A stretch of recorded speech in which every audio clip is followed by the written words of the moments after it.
वालेकुम student, my name is ज़ीना हबीब और आज जो है हम first year physics chapter 3 motion के न्यूमेरिकल को मैं जो है समझाऊंगी कि किस तरह से करने हैं। ठीक है, वर्ड टू वर्ड। और जो है बाकी बहुत से मैसेजेस आए मेरे पास कि एंट्री टेस्ट के हवाले से भी ट्रिक्स दें।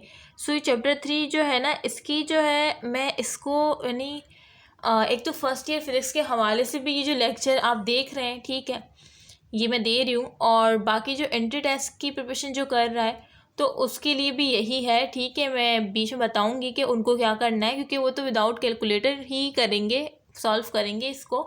सो उनको भी मैं बताऊँगी कि उनको किस तरह करना है। ठीक है, बाकी फ़र्स्ट ईयर फिज़िक्स वाले अभी से जो है मतलब जब वो फर्स्ट ईयर फिज़िक्स वालों के लिए ये जो है अपॉर्चुनिटी है कि वो देख रहे हैं और फिर उनको पता भी चलेगा कि अच्छा एंट्री टेस्ट में फिर हमें क्या करना होगा। ठीक है, क्योंकि एंट्री टेस्ट में तो फिर मतलब अभी आप उनको इतना नहीं पता होगा कि एंट्री टेस्ट में क्या करना है, लेकिन जब मैं यहाँ समझाऊँगी तो उनको एक जो है कंफर्टेबल फील होगा कि अच्छा ठीक है, अभी हम जो है मिस दीना से जो समझ रहे हैं तो एंट्री टेस्ट में हमारे लिए कोई मुश्किल नहीं होगी। ठीक है, क्योंकि मैं एक तो first year physics with entry test, ये जो वीडियो है ये फर्स्ट ईयर फिज़िक्स वाले भी देख सकते हैं और जो एंट्री टेस्ट की प्रिपरेशन कर रहे हैं वो भी देख सकते हैं। ठीक है, सो मैं वीडियो को स्टार्ट कर रही हूँ। स्टार्ट करने से पहले मेरे आप लोगों से रिक्वेस्ट है कि प्लीज़ अगर कोई इस चैनल पे न्यू है वो सबसे पहले सब्सक्राइब कर दे और बेल आइकन को प्रेस कर दे और लाइक का बटन प्रेस करना ना भूलें। ठीक है, सो ये जो है मोशन की वजह से मैंने जो है इस चैप्टर की मैंने रीडिंग भी अवेलेबल है चैनल पे। ठीक है, सो वो भी देख लिए, क्योंकि हो सकता है इस बार अभी कुछ पता नहीं है। और पाकिस्तान में तो है अभी पीएमसी ने क्या किया, किसी ने भी कुछ नहीं किया। पीएमसी डटी इतनी ठीठ है कि अपनी बात पे डट गई है। ठीक है, सो कुछ भी कोई नहीं कर सकता अभी, ये कुछ नहीं हो सकता। हो सकता है आपके एमसीक्यूज बेस्ड टेस्ट हो और वो आपको आखिर में बताएं तो फिर आप परेशान होंगे। तो ये फिर भी अगर आप परेशान हो फिर भी उनको कोई फ़र्क नहीं पड़ता। तो इस वजह से पहले से बी प्रिपेयर। और जैसे मैं वर्ड टू वर्ड समझाती हूँ चैप्टर 3 की, जो चैप्टर 3 है मोशन, इसकी जो है रीडिंग अवेलेबल है मेरे चैनल पर। ठीक है, प्लेलिस्ट में आप जाइएगा, वहाँ पे first year physics chapter 3 motion text book reading के नाम से प्लेलिस्ट होगी। ठीक है, सो अभी तो मैं न्यूमेरिकल करवा रही हूँ और जो बुक की एग्जांपल्स हैं वो इंशाल्लाह मैं नेक्स्ट वीडियो में करवाऊँगी। लेकिन आज जो है मैं बुक के प्रॉब्लम्स करवा रही हूँ और वो भी इक्वेशंस ऑफ मोशन से रिलेटेड है। ठीक है, ये देखें चैप्टर 3 मोशन और इक्वेशंस ऑफ मोशन, यानी इक्वेशन ऑफ मोशन से जो रिलेटेड वो है न्यूमेरिकल है वो मैं करवा रही हूँ। टेक्स्ट बुक प्रॉब्लम्स 1 है सर, ये प्रॉब्लम नंबर 1 करवाऊँगी। अच्छा, प्रॉब्लम नंबर 1 जो है मैं क्वेश्चन जो है वो बुक से रीड करूँगी और आप लोग के सामने रखूँगी, क्योंकि मैं जो है मैंने लिखा नहीं, कि मेरे पास टाइम नहीं था कि मैं आप लोग के लिए यहाँ पे लिखूँ कॉपी पर। सो मैंने कहा कि मैं ये रख लूँगी और आप लोग के सामने देखें। प्रॉब्लम है 1, in an electron gun of a television set। ठीक है, an electron with an initial speed, यानी एक इलेक्ट्रॉन गन है जो कि टेलीविजन, तो अब ठीक है, टेलीविजन सेट पे एन इलेक्ट्रॉन जो है ना वो जो है मूव कर रहा है। कौन सी वेलोसिटी से? इनिशियल वेलोसिटी, यानी इसकी जो इनिशियल वेलोसिटी, इनिशियल स्पीड है वो कितनी है? 10 एक्सपोनेंट 3 मीटर पर सेकेंड। ठीक है, 10 एक्सपोनेंट 3 मीटर पर सेकेंड उसकी इनिशियल वेलोसिटी है। Enters the region where it is electrically accelerated, और वो एक ऐसे रीजन में इंटर होता है जहाँ पे वो क्या होता है, इलेक्ट्रिकली क्या होता है, एक्सीलरेटेड होता है। ठीक है, it's emerge out of this region, और फिर वो क्या होता है, जाहिर होता है उस रीजन में after 1 micro second, 1 micro second के बाद। ठीक है, and with speed of 4 exponent 5 meter per second, और उसकी स्पीड कितनी हो जाती है? 4 एक्सपोनेंट 5 मीटर पर सेकेंड हो जाती है। ठीक है, सो ये जो है फाइनल होगी, सही है, क्योंकि बाद में है ना, और वो जो पहले थी वो इनिशियल होगी और ये फाइनल वेलोसिटी है, फाइनल स्पीड कह लें। What is the maximum length of the electron gun? अब ये क्या कह रहे हैं, मैक्सिमम लेंथ पूछ रहे हैं कि मैक्सिमम लेंथ क्या होगी इलेक्ट्रॉन गन की। ठीक है, जाहिर सी बात है जो मैक्सिमम लेंथ है, अब इधर मैक्सिमम लेंथ पूछा है तो आप एल भी लगा सकते हैं कि आपको क्या फाइंड करना है, एल, या और करके एस भी लगा सकते हैं। ठीक है, क्योंकि मैक्सिमम लेंथ जो इलेक्ट्रॉन गन की है, जाहिर सी बात है इलेक्ट्रॉन ने वहाँ तक की डिस्टेंस जो स्टे की है, तो वो डिस्टेंस ऐसे भी हम शो कर सकते हैं, वो मैक्सिमम डिस्टेंस भी कह सकते हैं, मैक्सिमम लेंथ भी कह सकते हैं। सो एक ही बात है, ठीक है। और दूसरा क्या हमें कैलकुलेट करना है, कैलकुलेट द एक्सेलरेशन। और आप क्या कैलकुलेट करके दिखाएं, एक्सेलरेशन भी कैलकुलेट करके दिखाएं। सो अभी आपको डेटा में क्या लिखना होगा, डेटा में जो है मैं आपको कॉपी से नहीं दिखा रही, क्योंकि मैं आपको जो है वो नहीं करवा रही कि भाई मैंने कॉपी में करके दिखा दिया है, मैं आपको कह रही हूँ ये इस तरह से नहीं, मैं आपको ख़ुद इस काबिल बना रही हूँ कि आपको क्वेश्चन देखकर क्या डेटा दिमाग में आना चाहिए आपके, फिर आप ही लिखेंगे ना उसको। सो इस तरह मैं आपको करवा रही हूँ, ठीक है। और इंटी टेस्ट वालों के लिए भी ये जो है बहुत ही बेस्ट है, जिस तरह मैं समझा रही हूँ, ठीक है, क्योंकि वो मैं MCQs देखते हैं, इस तरह पढ़ते हैं, और वो उनको दिमाग में डेटा वगैरह सेट करके और फिर वो पूरा पेज होता है, उस पर लिख के करके जल्दी करना होता है, ठीक है। अब देखें, आपने जब ये पूरा क्वेश्चन मैंने पढ़ाया, वर्ड टू वर्ड समझाया, तो अभी आपने क्या नोट किया, इनिशियल वेलोसिटी। पहले रिलैक्स होकर आपने क्वेश्चन पढ़ा, अभी आपको क्या पता चली कि इसकी इनिशियल स्पीड जो है इलेक्ट्रॉन की वो 10^3 मीटर पर सेकेंड है। अब आपने डेटा की हेडिंग डालनी है, ठीक है, क्वेश्चन का नंबर लिखना है पेपर में, डेटा की हेडिंग, उसके बाद क्या लिखना है कि इनिशियल स्पीड, बल्कि आप लिखे नहीं, सिर्फ VI से शो करें। अभी मैं कॉपी में दिखाऊंगी, ठीक है। 10^3 मीटर पर सेकेंड, और टाइम कितना है 1 माइक्रो सेकेंड, और 1 माइक्रो सेकेंड इन्होंने सिर्फ 1 माइक्रो सेकेंड दिया। आपको खुद पता होना चाहिए कि माइक्रो किसे कहते हैं, माइक्रो 1 माइक्रो सेकेंड क्या होता है। तो micro mean 1 micro second mean 1^-6, ठीक है। क्या है 1^-6, ये आपको पता होना चाहिए, ठीक है। और फाइनल वेलोसिटी फिर आप लिखेंगे VF = 4^5 मीटर पर सेकेंड, ठीक है। फिर रिक्वायर्ड में क्या लिखेंगे, मैक्सिमम लेंथ L और S लिख के क्वेश्चन मार्क लगा दीजिएगा, और एक्सेलरेशन लिख के A लिख के क्वेश्चन मार्क लगा दीजिएगा। अब मैं आपको बता, उसके बाद सोल्यूशन की हेडिंग आएगी, ठीक है। और फिर आपको मालूम करना है ना, अब मैं आपको दिखाती हूँ। अब आपको मैंने क्या फाइंड करना, मैंने आपको क्वेश्चन पढ़ना बता दिया, ठीक है, किस तरह से आपने पहले क्वेश्चन पढ़ना है, फिर आपने किस तरह से डेटा खुद निकालना है कि भाई ये चीज़ दी हुई है, ये चीज़ दी हुई है, ठीक है। इस तरह से आप खुद अब काबिल हो गए, अब आप मतलब एबल हो गए ना क्वेश्चन पढ़ने की, समझने की और डेटा बनाने की। अब मैं आपको कॉपी दिखाऊंगी, ठीक है। सो मैं भी आपको दिखाती हूँ, ये देखें, वही बात थी, VI 10^3 metre per second, VI लिख दिया, सही। पूरा इनिशियल वेलोसिटी लिखने की ज़रूरत नहीं है, I mean initial, V mean velocity, सही है। तो V इनिशियल मतलब initial velocity 10^3 metre per second. अब देखें फाइनल क्या दी थी, VF फाइनल थी 4^5 मीटर पर सेकेंड, ठीक है। और टाइम कितना दिया था 1 माइक्रो सेकेंड, ये, और 1 माइक्रो सेकेंड किसके बराबर है, 1^-6, क्योंकि माइक्रो क्या होता है, (6) होता है। So 1 micro second is equal to 1^-6 second, ठीक है।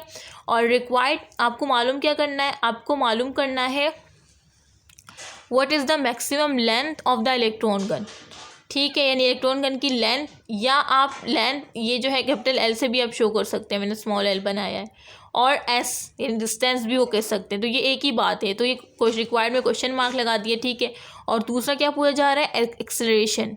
तो आपको ये दोनों चीज़ें मालूम करनी है, ठीक है। वैसे ये आप जब आप कितना आप खौफजदा हो रहे थे ना इससे, जैसे मैंने इसको शुरू में आपको पढ़ के बता रही थी, पहले मैंने जब दिखाया तो आप लोग बहुत खौफजदा हो गए होंगे, भाई ये तो कभी नहीं हो सकता हमसे, यही सोचा होगा आप लोगों ने, लेकिन आप लोग घबरा जाते हैं। इसी वजह से मैंने कॉपी नहीं दिखाई, मैंने आपको आपकी घबराहट को ही मुझे ख़त्म करना था, इसको ही मुझे जड़ से उखाड़ना था कि भाई घबराना नहीं है। देखो इन्होंने पूरी कहानी लिखी है, जबकि इसमें हमारी काम की सिर्फ 3 चीज़ें हैं और 2 चीज़ें मालूम करनी है उसी से।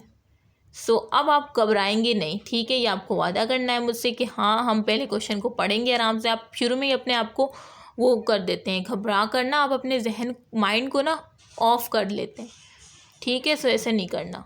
अब आपको देखो रिलैक्स हो गए ना आप। अच्छा, इतना सा डेटा था और इतना बड़ा क्वेश्चन दे दिया था, सिर्फ आपको लोगों को कंफ्यूज करने के लिए, और आप लोग कंफ्यूज हो जाते हैं आसानी। अच्छा, रिक्वायर्ड फिर सोल्यूशन मैंने जैसे बताया था। अब देखें, अब आप जो है डिस्टेंस मालूम करने के लिए या लेंथ मालूम करने के लिए फॉर्मूला जो है ना, सबसे पहले आपको एक्सेलरेशन पता होना चाहिए उसके लिए। क्यों? क्योंकि आप डिस्टेंस मालूम करने के लिए जो है लगाएंगे थर्ड इक्वेशन ऑफ मोशन, जो कि 2as vf square minus V I square लगाएंगे। ठीक है, उससे क्योंकि आपको आप a तो निकाल लेंगे ना, और 2 तो 2 है a, और ऐसा आपको चाहिए, और vf भी दिया हुआ है, vi भी दिया हुआ है, तो आप आसानी निकाल सकते हैं ना। मैं इधर लिख के बता देती हूँ, देखें। इतना कोई नहीं समझाता, मतलब इतना कोई नहीं कराता कि अभी मैं आपको पहले इसके लिए बता रही हूँ कि इसके लिए आपको पहले ए निकालना पड़ेगा। जैसे बच्चे होते हैं ना नर्सरी के, मैं आपको इस तरह पढ़ा रही हूँ। लेकिन क्या करूँ, मैं शुरू से मेरा यही था कि मैं, क्योंकि कुछ बच्चे होते हैं जो बहुत ही मतलब उन अल्लाह ताला ने तो किसी में भी किसी इंसान में फ़र्क नहीं किया, सबको एक ही दिमाग दिया है, लेकिन बस उसे निखारने का तरीका आना चाहिए। तो कुछ जो होते हैं ना बचपन से उनको ऐसे समझाया नहीं होता, तो फिर वो डल के डल ही रह जाते हैं। सो अब इंशाल्लाह कोई भी ऐसा नहीं रहेगा। ठीक है, तो V F square minus V I square, ये थर्ड इक्वेशन ऑफ मोशन है। देखिए इससे आप आसानी क्या निकाल सकते हैं, डिस्टेंस या लेंथ खेले। ठीक है, अब देखें दोनों का यूनिट मीटर मीटर ही है ना। अच्छा, अब आप ये ए तो निकाल लेंगे। ठीक है, ये ए तो आप निकाल लेंगे, इसकी फिक्र ना करें। ये तो 2 है, ये तो आपको पता करना है। वी एफ भी आपके पास है, वी आई भी है, तो इसका मतलब अब आपने अपने माइंड में बिठा लिया कि भाई हम मेरे पास वी एफ है, वी आई है, एस निकालना है पहले। फिर मैं ऐसे कर लेता हूँ कि ए ही निकाल लेता हूँ।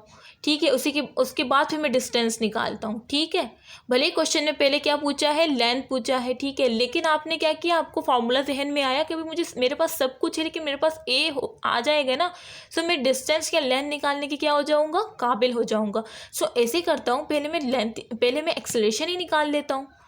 ठीक है, इस तरह से आपको कहना है, उस तरह से फिर करना है। ठीक है, अब ए निकालना है। सही, अब आपका टारगेट क्या है, ए निकालना। जब भी आप एस निकाल, और ए तो आपको वैसे भी निकालना है, तो फिर आपको वो पहले निकालना है। ठीक है, अब ए आप किस तरह निकालेंगे, अब इसके लिए सोचे कुछ। अब देखें आपके पास वी एफ भी है, वी आई भी है, नीचे नहीं देखें, मैं आपको खुद बता रही हूँ। ठीक है, मेरा मकसद ये नहीं है कि मैंने खुद बना ली, ये मैंने खुद लिखा और आपको दे दिया, बस आपका काम है कि आप रट्टे लगाने बैठ जाए। मेरा काम ये नहीं है। अभी आपने नोट किया होगा मैं किस तरीके से बता रही हूँ। अब आप ए देखें, आपको ए निकालना है ना, ए को किस तरह आप निकाल सकते हैं, कौन से फार्मूले के जरिए, इक्वेशंस ऑफ मोशंस के न्यूमेरिकल समझा रही हूँ ना। 3 इक्वेशन ऑफ मोशन है। नंबर 1 क्या है, V F is equal to V I plus A T, और सेकेंड क्या है वो S equal to V I T plus 1/2 square, और थर्ड है 2as equal to V F square minus V I square. ठीक है, ये 3 इक्वेशन मोशन मुझे लिखनी चाहिए थी यहाँ, ताकि फिर ना आप लोग कंफ्यूज ना हो। मैं लिख देती हूँ यहाँ, देखो एक ये है,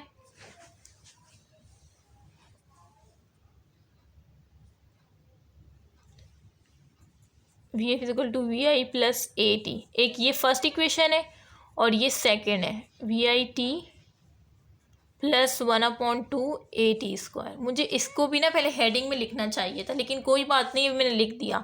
ठीक है, ये फर्स्ट इक्वेशन है, ये सेकंड इक्वेशन है, ये थर्ड इक्वेशन है।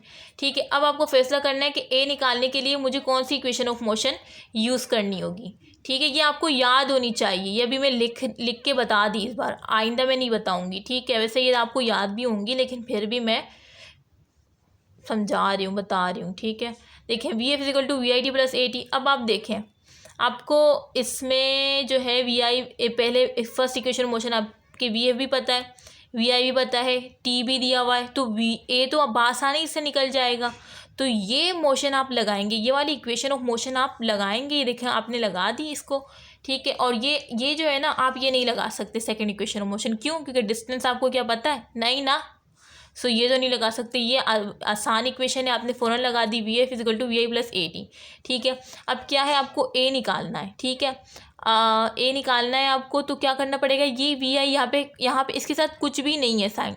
इसका मतलब क्या है, इसके साथ यहाँ पे प्लस लगा हुआ है। ठीक है, तो ये प्लस है ना, प्लस वी आई है, जब उधर जाएगा इज इक्वल टू के उस साइड जाएगा तो किस में आ जाएगा, माइनस वी आई बन जाएगा। तो V F is equal to minus V I हो गए। ठीक है, और ये जो ए जो है ना, ये ए टी है ना, मीन टी मल्टीप्लाई हो रहा है किससे, ए से, तो ये मल्टीप्लाई में, तो इज इक्वल टू के उस जानिब जब जाएगा तो किस में आ जाएगा, डिवाइड में आ जाएगा ना। तो देखें डिवाइड टी, और ए इधर बच गया। ठीक है, जिसको मैंने अरेंज करके इधर लगा दिया कि ए, और वी एफ माइनस वी आई, जो प्लस वी आई था उधर जाके माइनस वी आई हो गई, और ये मल्टीप्लाई में था तो नीचे के डिवाइड में हो गया। ठीक है, सो ये हमने अरेंज करके फार्मूला बना दिया। अब वी एफ क्या है हमारे पास, वी एफ जो है हमारे पास वो है 4x5। ठीक है, ये हमारे पास फाइनल वेलोसिटी थी ना, वो हमने रख दी, और इनिशियल क्या थी x3। ठीक है, मीटर पर सेकंड लिखने की ज़रूरत नहीं है क्योंकि आप कैलकुलेशन कर रहे हैं यहाँ पे। टाइम कितना है 1 माइक्रोसेकंड, जिसे हम क्या लिखते हैं 1x⁻⁶ लिख दिया। अब क्या करना है, अब ये जो है x3 है और ये 4x5 है। ठीक है, इधर x3 है मतलब 1x3 है। ठीक है, कुछ नहीं होता तो 1 होता है ना। अच्छा, अब क्या है एक्सपोनेंट, आप इन दोनों में से कॉमन निकालें। इन दोनों में से कॉमन क्या है चीज़ है, इसी तरह से ये सॉल्व हो सकता है। इन दोनों में से कॉमन क्या है, इधर 4 है इधर 4 नहीं है, ये तो कॉमन नहीं हो सकता। इधर x.5 है इधर x.3 है, मीन यहाँ पे x.3 है और उसके पास भी x.3 मौजूद है ना, यानी 5 से बड़ा है, हम x.3 ले सकते हैं क्योंकि x.3 इसके पास भी है इसके पास भी है, भले ये ज़्यादा है। सही है, इससे हमें बस x.3 होना चाहिए, तो x.3 हमने कॉमन ले लिया, x.3 कॉमन लिया तो ये 4 का 4 बच गया, और ये x.5 था ना लेकिन इसका 3 तो कॉमन आ गया है ना, तो इस इधर क्या बचा 2 बचा। 5 में से जब आप 3 को माइनस करेंगे तो 2 बचेगा ना, क्योंकि हमने कॉमन ले लिया x.3, इसका x.3 आ गया, इसका x.3 आ गया। जब इसका हमने x.5 में से x.3 ले लिया तो यहाँ क्या बचा x.2 बचा, और माइनस का माइनस यहाँ कुछ भी नहीं है क्योंकि x.3 तो कॉमन ले लिया गया है, तो यहाँ पे 1 आएगा। ठीक है, और ब्रैकेट को बंद कर देना है क्योंकि पहले आपको ये सॉल्व करना पड़ेगा। अब देखिए नीचे 1x⁻⁶ एज इट इज़ आ गया। ठीक है, अब क्या करते हैं, ये एक्सपोनेंट 2 है। ठीक है, ये क्या है एक्सपोनेंट 2 है, इसका मतलब आप इसको 400 भी लिख सकते हैं। ये पता है मैंने और करके क्यों लिखा था, क्या कंफ्यूज ना हो, मैं पता है ये लिखना चाह रही थी ये, लेकिन मैंने क्या किया, मैंने कहा जो है कंफ्यूज हो जाएंगे, फिर मैंने क्या किया मैं आपको बता देती हूँ कि अब x.2 बचा ना, यहाँ पे x.2 लिख दिया मैंने। अब ये x.2 जो है इसको मैं 4 है ना, x.2 मीन 2 0, तो 4 के आगे मैंने 2 0 लगा दिए तो ये 400 हो गया। तो ये x.2 लिखने की ज़रूरत नहीं है क्योंकि मैंने 4 के आगे क्या x.2 है, इसका मतलब 2 0 है, तो 4 के आगे 2 0 लगा दी, इसका मतलब 400। ठीक है, 400 - 1, ठीक है 400 - 1। ठीक है, अब समझ आ गई ये कहानी जो कंफ्यूज होते थे तुम लोग। ठीक है, अब आइंदा नहीं होंगे कि ये 4x.2 से मैंने क्यों 400 लिखा। ठीक है, अब 400 - 1, जब आप 400 में से -1 करेंगे तो क्या बचेगा 399 बचेगा ना। देखिए 399 बच गया, 400 में से -1 करेंगे तो 399 बचा, और जो x.3 से मल्टीप्लाई हो रहा था वो हमने क्या लिख दिया मल्टीप्लाई x.3। ठीक है, और 1x⁻⁶ एज इट इज़ आया। ठीक है, अब 1x⁻⁶ जो एज इट इज़ आया है ना, अब ये x⁻⁶ है, ऊपर जाके क्या हो जाएगा, ये -6 है ना, ऊपर जाके क्या हो जाएगी, ये माइनस की साइंस क्या हो जाएगी प्लस में आ जाएगी। एक्सपोनेंट -6 से नीचे ऊपर जाके क्या हो जाएगी एक्सपोनेंट +6। ठीक है, और ये 1 की तो कोई वैल्यू ही नहीं है ना, 1 नीचे है तो ये कैंसिल हो जाएगा। देखें 399 x.3 था और ये -6 से +6 हो गया। अब 6 और 3 कितना होता है, प्लस करें 9, तो ये 9 आ गया। 399 x.9 metre per second square, ये हमारे पास क्या आ गई एक्सेलरेशन की वैल्यू आ गई। ठीक है, सो देखिए बगैर कैलकुलेटर के कितना सिंपल, तो इंटर टेस्ट वालों के लिए भी था ये, और ये फर्स्ट ईयर फिजिक्स वालों के लिए भी था। ठीक है, और फर्स्ट ईयर वाले तो 4x.2 - 1 करके, और जो है लेकिन उनको भी कैलकुलेटर में फिर वो कंफ्यूज हो जाएंगे। सो इस तरह ठीक है जो मैंने वर्ड टू वर्ड समझाया है, क्योंकि अगर वो कैलकुलेटर में रखेंगे ना 4x.2 - 1, फिर वो जो है x.3 करेंगे और जो है फिर वो कंफ्यूज हो जाएंगे। सो कर भी सकते हैं, वैसे ये बहुत सिंपल है। फर्स्ट ईयर फिजिक्स वालों से मेरी रिक्वेस्ट है कि अगर वो इस तरह से करें, और एक तो कैलकुलेटर उठाने में फिर वैल्यूज़ पुट करने में, और ये बहुत ही सिंपल है, आप खुद भी कर सकते हैं। बाकी इंटर टेस्ट वाले तो करेंगे ही करेंगे, उनके लिए तो कोई वो ही नहीं है। ठीक है, बाकी जो है फर्स्ट ईयर फिजिक्स वाले कैलकुलेटर यूज़ कर सकते हैं। ठीक है, उनकी मर्ज़ी है। वैसे मैंने ऐसे बताया कि कैलकुलेटर यूज़ करने की ज़रूरत नहीं है। सो देखिए एक्सेलरेशन को मैंने कितने आसान तरीके से बताया कि बस वैल्यू पुट की, कॉमन लिया, कॉमन लेने के बाद क्या किया 400 बनाना, 400 में से 1 को माइनस किया, और ये 399 एक्सपोनेंट 3 था, ये -6 से ऊपर आके +6 हो गया और ये आ गया हमारे पास 9 +6 और 3 9 एक्सपोनेंट 9। तो ये हमारे पास एक्सेलरेशन की वैल्यू आ गई। अब हमारे पास एक्सेलरेशन की वैल्यू आ गई ना, अब हम एक्सेलरेशन की वैल्यू इस फॉर्मूले में पुट करके हम अपनी लेंथ, इलेक्ट्रॉन गन की जो लेंथ है या हम डिस्टेंस क्या कर सकते हैं, मालूम कर सकते हैं, फाइंड आउट कर सकते हैं। ठीक है, अब हम करते हैं आगे।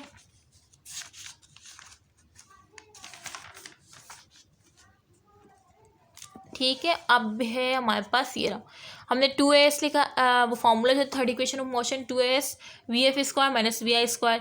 अब क्या है, ये 2a s से मल्टीप्लाई हो रहे हैं, इज इक्वल टू के उस साइड क्या हो जाएंगे, डिवाइड में आ जाएंगे। vf रखा, vf की वैल्यू और स्क्वायर लगाया क्योंकि स्क्वायर है। ठीक है, ब्रैकेट में बन किया, स्क्वायर लगाया, vi की वैल्यू रखी और फिर ब्रैकेट लगाई, फिर स्क्वायर लगाया।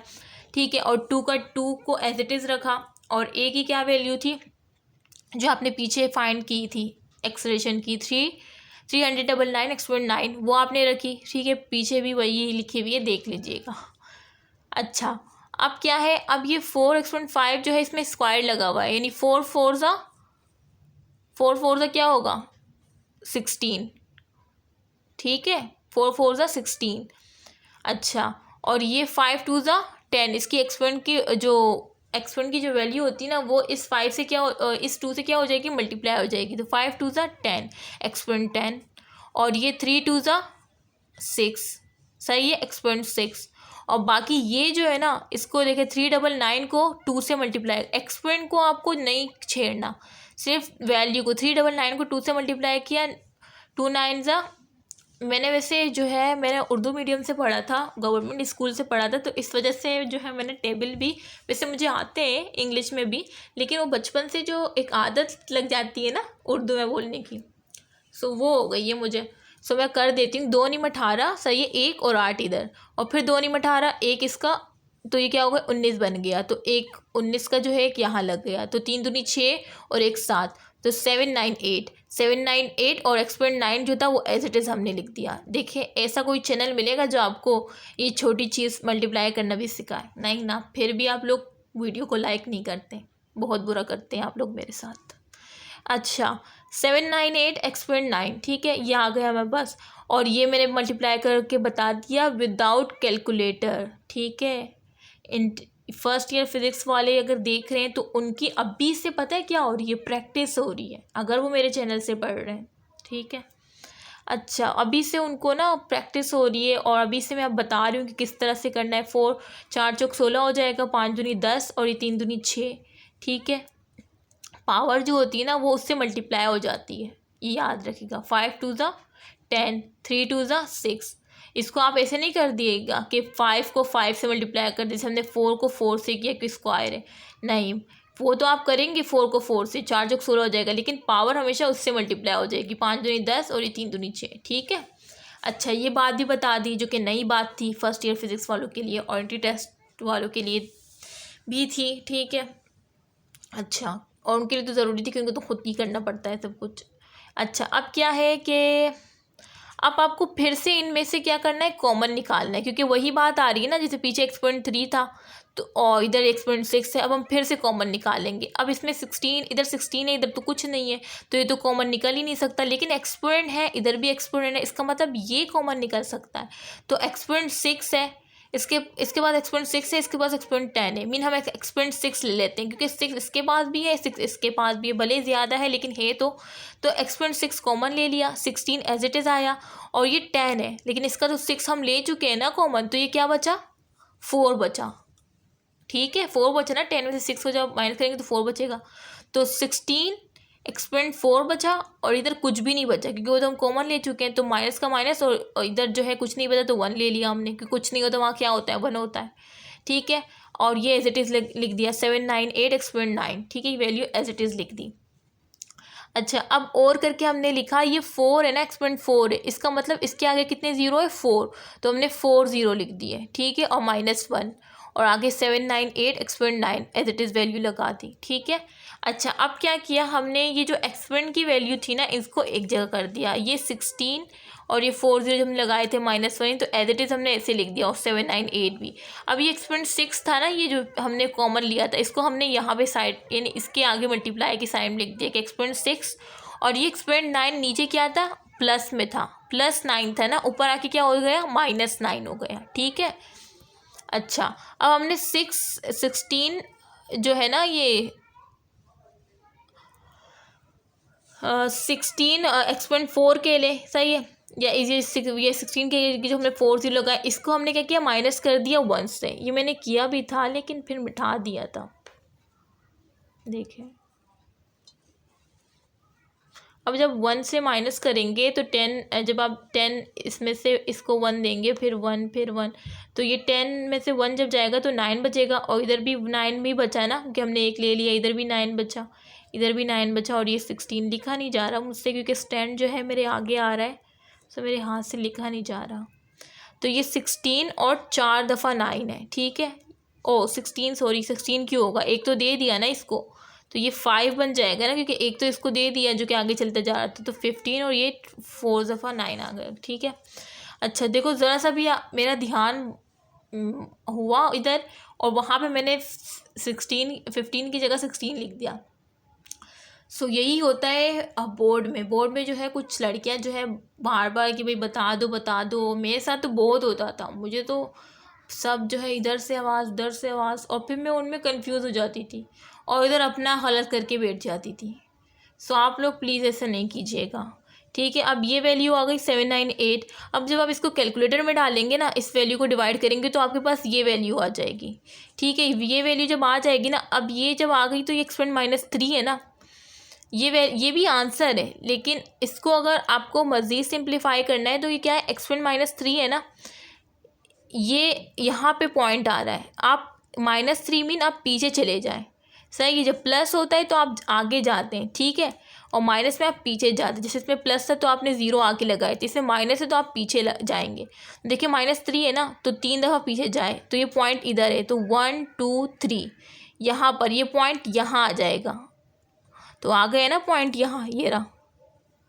तो अब ये -3 ख़त्म हो जाएगा क्योंकि हमने इसको ले आया, इस पॉइंट को हम यहाँ ले आए 3 अदद पीछे, तो -3 तो ख़त्म हो गया। जो 0.2 मीटर जो है इज़ द आंसर, यही बुक में मेंशन है। ठीक है, सो इस वजह से मैं यहाँ तक आई।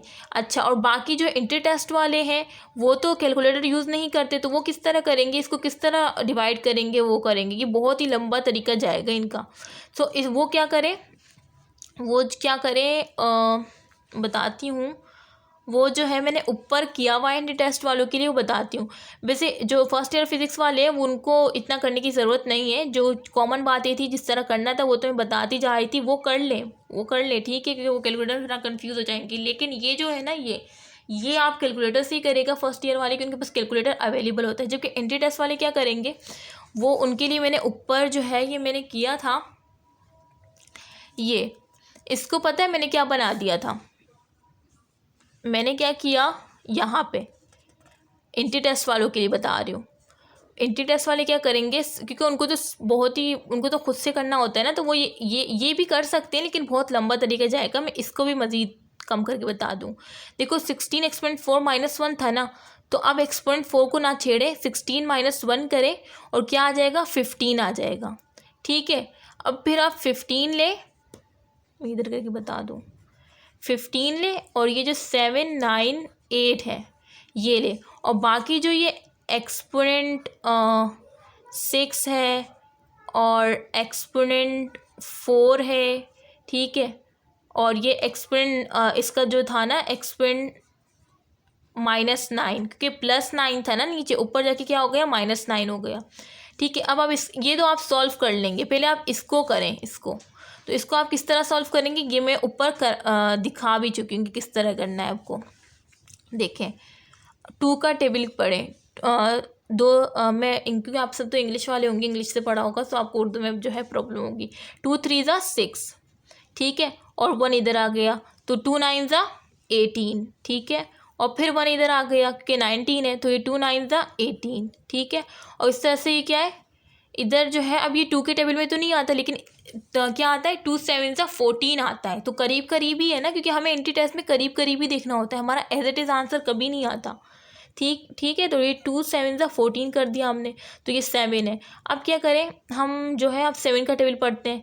7 1 7, और ये जो है 7 के टेबल में आता है 7 के साथ 21 7 28 7 5 है ना 35 होता है, ठीक है। 7 5 है 35 और कितने बचे इसमें से 4, तो वो 4 इधर आ जाएंगे, मीनिंग क्या बन जाएगा 49 बन जाएगा। तो अब 49 कब आता है 7 के टेबल में?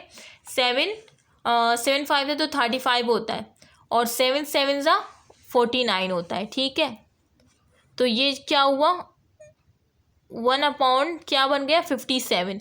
अब ये 1/57 को मैंने क्या किया है डिवाइड किया है ऊपर, देखिए आप क्या रखे 57 को, क्योंकि 1/57 है ना 1/57 आ गया।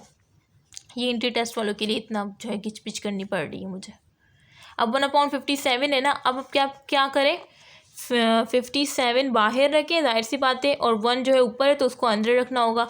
अब क्या है, अब क्या करना है, अब ये तो 1 है ना, अब आप क्या करेंगे 0 लगाएंगे तो एक 0 लग जाएगा। अब दूसरा 0 लगाने के लिए दूसरा 0 लगाना पड़ेगा इधर, ठीक है। तो ये डबल 0 आ गए। अब 57 1 ज़ा 57, ठीक है। क्योंकि 2 से जब मैं इसको मल्टीप्लाई करूँगी तो 114 शायद आ रहा है, तो 100 से छोटा चाहिए या 100 चाहिए, तो हम 57 ही लगाएंगे। अब ये क्या क्या आ रहा है 0.01 आ रहा है, ठीक है। अब बहुत आगे नहीं जाए क्योंकि अप्रोक्सीमेट आंसर इंट्री टेस्ट वालों का नहीं आता, 0.01 ये आ गया। और बाकी इस एक्सपोनेंट की वैल्यू जो जब हम सोल्व करेंगे ना, 6 और 4 कितने हुए 10, और 10 + 10 है ना, और -9, तो +10 में से -9 को जब हम माइनस करेंगे तो क्या आएगा +1 आएगा ना। तो +1 जब आएगा तो ये जो पॉइंट है, मैंने बताया जब प्लस में वैल्यू आती है तो पॉइंट आगे जाता है, ठीक है, माइनस में पीछे जाता है पॉइंट। तो प्लस आई क्या है, एक्सपोनेंट क्या है ये +1 है ना। अब इस एक्सपोनेंट को आप क्या करें ख़त्म करने के लिए इस पॉइंट को एक अदद आगे ले आए।